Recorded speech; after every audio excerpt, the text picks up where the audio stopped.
имсол ҳадамоти муҳоҷирагии Русия шаҳрвандии ин кишварро бо хориҷиён якуним маротиба бештар додааст, ки дар ин миён 30,000 нафар аз Тоҷикистон соҳиби шиносномаи Федератсияи Русия шуданд. салом бинандагони Хабар ТГ, лайк мондаро фаромӯш накунед ва ба канали мо обуна шавед. мувофиқи маълумоти оммавории вазорати корҳои дохилӣ, ин кишвар аксарияти дорандагони шиносномаи нав украинаҳо мебошанд. онҳо зиёда аз нисфи нафаронанд, ки шаҳрвандии Русияро қабул карданд.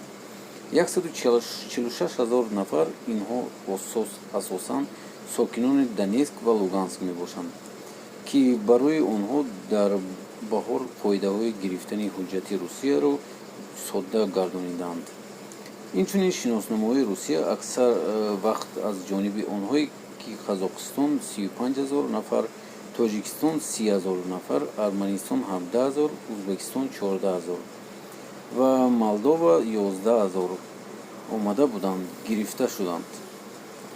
тибқи маълумоти ҳадамоти федералии давлатии омор, дар моҳҳои январ-сентябр 285,000 нафар шаҳрванди Русияро қабул карданд. ин нисбат ба ҳамин давраи соли гузашта 192,000 нафар 48% зиёд аст.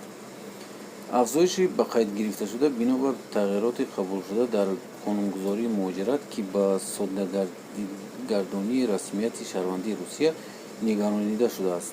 гуфта мешавад, ки вазорати корҳои дохилӣ қайд шудааст, ки қабули шаҳрвандии коҳиши тиббии аҳолиро ҷуброн мекунад ва бо вуруди шаҳрвандони нав мехоҳанд камбудиҳои демографиро дар ин кишвар бартараф кунанд. ин буд видеои имрӯзаимон. шумо чӣ фикр доред, дӯстони азиз? наздики 1 миллион мешавад тоҷикон паспорт гиранд ё не? барои чӣ паспорти Русия гирифта истоданд? ҳатман нависед.